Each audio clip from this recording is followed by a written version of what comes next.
When you hear somebody tell you to make sure to properly cite all your sources, do you start getting nervous and maybe freaking out like this poor green guy right here, biting your nails, worrying about all the minutia of how this is done? Yeah, making citations for a paper can be a really tedious task, and it is in a lot of ways. But if you understand what citations are and why we use them, it'll help you streamline the process of figuring out how to do it properly in your papers. So, okay, what are citations? Let me start with the very basic, the definition. A citation is a quotation from or reference to a book, paper, or author, especially in a scholarly work. Now, that's a good start, but let's expand on this. In his manual on history writing called A Student's Guide to History, the history professor Jules Benjamin at Ithaca College describes citations this way. A citation tells your reader where the original information can be found. In this way, the reader can check the accuracy of your quotes and statements, judge the bias and credibility of your sources, or carry out research of his or her own. Now, I like that definition because it gives you a strong sense of the fundamental purposes of citations, and it hints at what should be included in them. But it's still pretty vague in terms of what a citation actually looks like.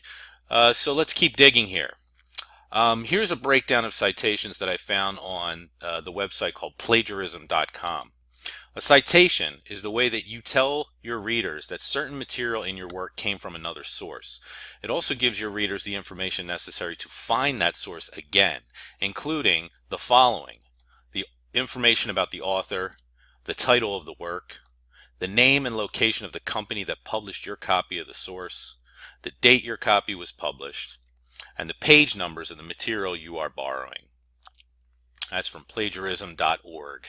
Now, okay, we're really getting somewhere now. We'll go over this in more detail later in the video when we zero in on the how to do citations. For right now, I just want you to recognize that all the details you need to put into your citations are there for a reason. Citations are not just a tedious exercise to see if you can do it. As this definition right here shows, there is a solid purpose to everything that goes into proper citations. So, what are those reasons? Why do we need citations in our work?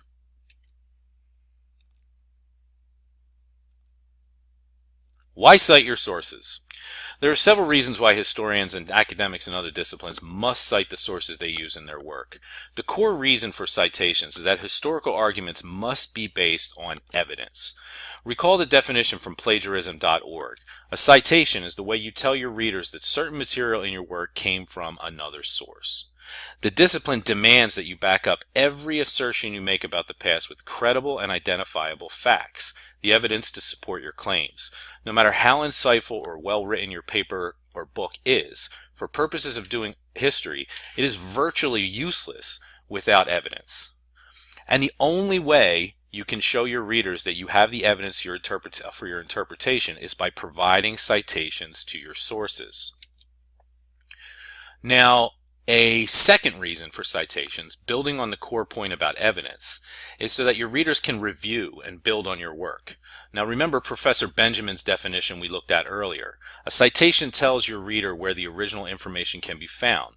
In this way, the reader can check the accuracy of your quotes and statements, judge the bias and credibility of your sources, or carry out research of his or her own.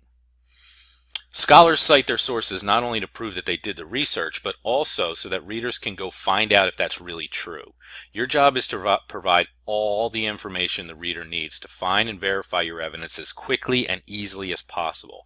This is why proper citations include so much specific detail, why you need to explain not only what the source of your evidence is, but where to find it, right down to the specific page number.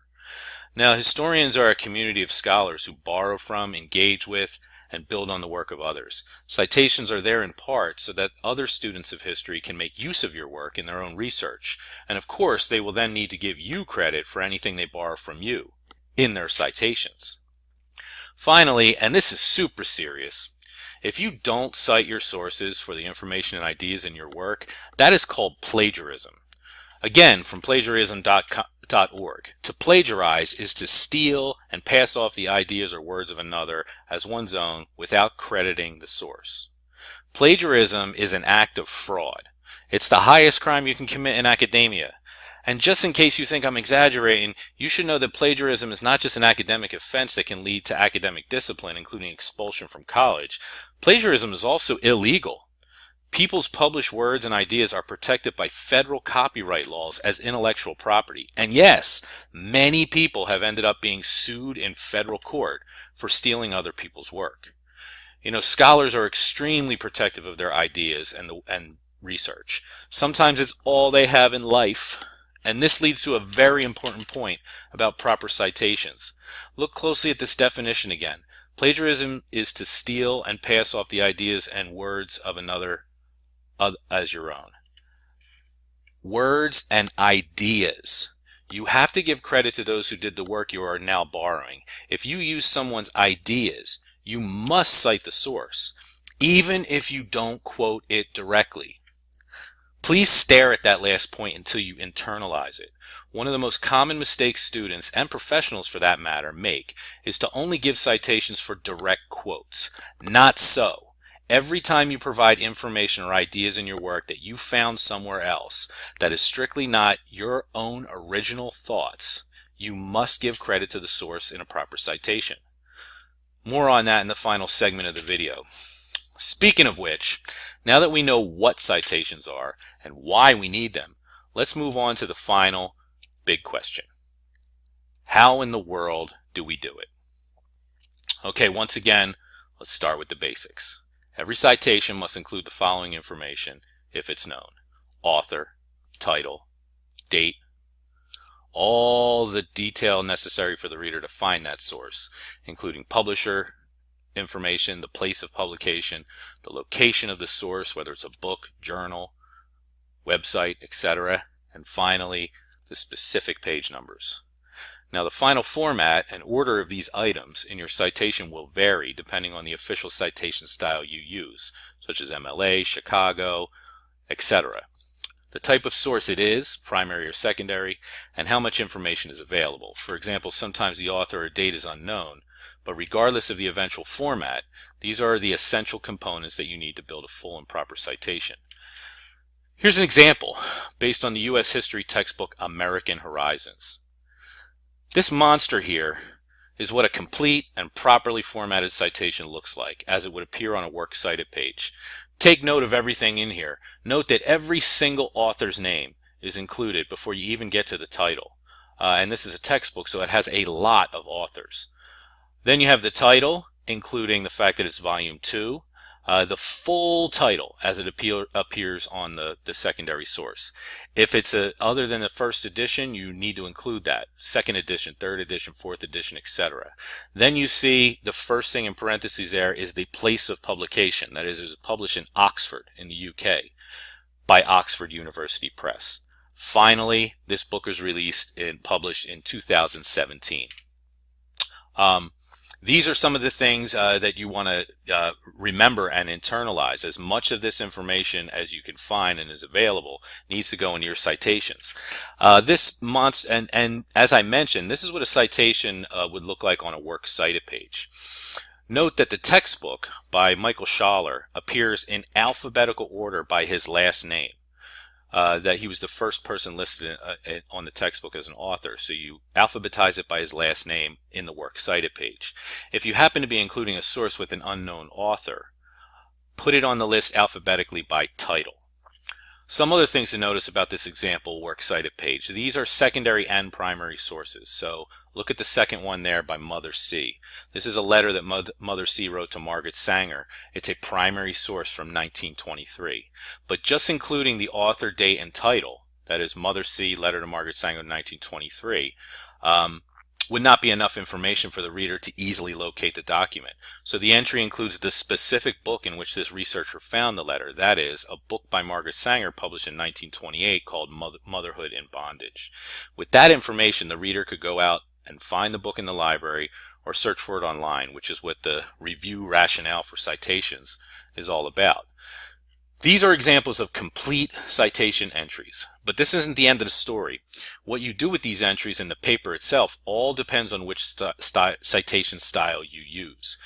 There are many different official citation styles that used in academia. To keep this video as short as possible, I'm going to focus on the two most commonly used ones in college history courses, that is MLA style and Chicago style.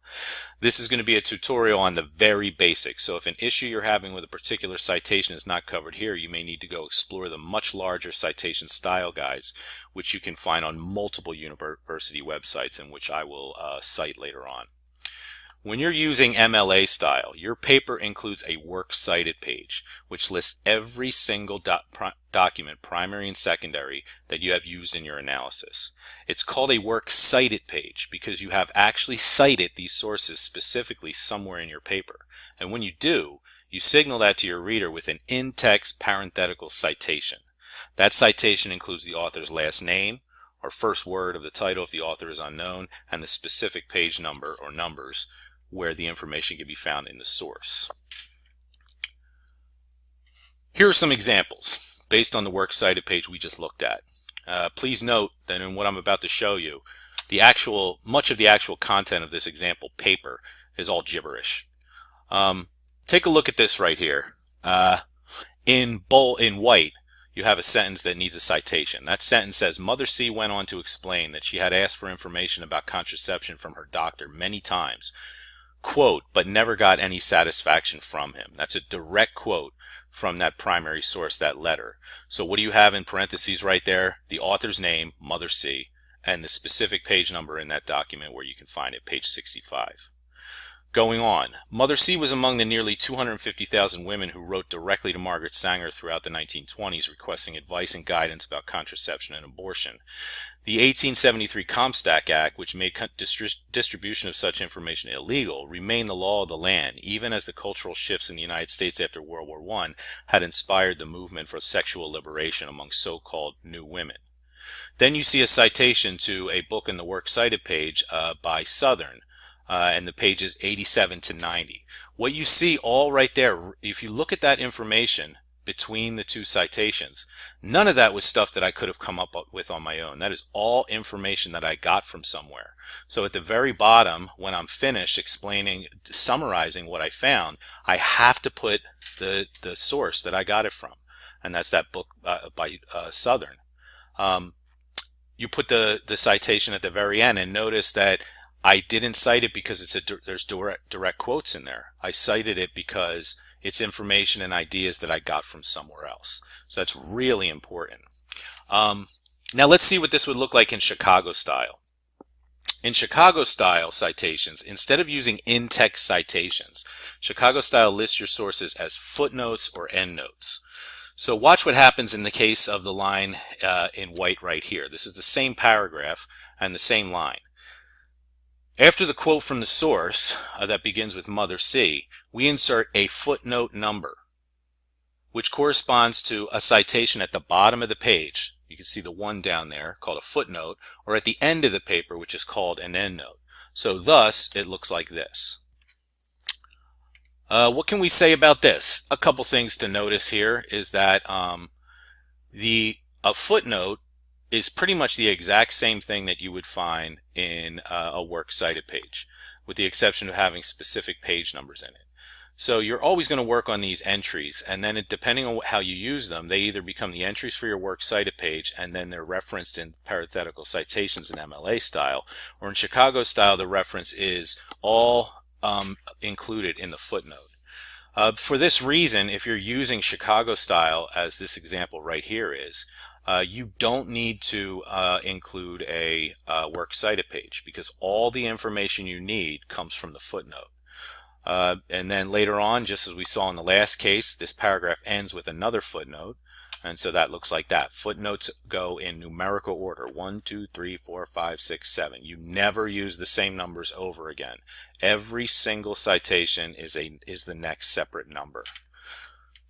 So there is quite a bit of information in those last two sentences in the paragraph, as we said before, that are not original ideas, but specific material they picked up from their reading. That means, as you guessed it, it needs a citation. So there you have it. Of course, there are all sorts of issues and little technical questions you'll encounter as you work on developing your citation skills. So here's just a few final tips, things to keep in mind. First of all, choose a citation style and stick with it. So if you're using MLA style, you got to do it properly and use MLA all through the paper. If you're using Chicago, stick to footnotes and endnotes and properly cite them all through the paper. Second of all, there are tons of resources online to help answer all kinds of additional questions that you might have. If you happen to be in one of my history classes, check out the MLA and Chicago style guides in the course information and resources module in Canvas for some shortcuts that you should know. Otherwise, there are huge sort of like, Byzantine guides to doing citation style guides on different university websites. A really good one is the Purdue Online Writing Lab, which you can find at that URL right there. There's also the Library of Congress's Guide to Citing Primary Sources, which is really good. And you can check that out at that link right there. And then finally, remember, plagiarism is against the law.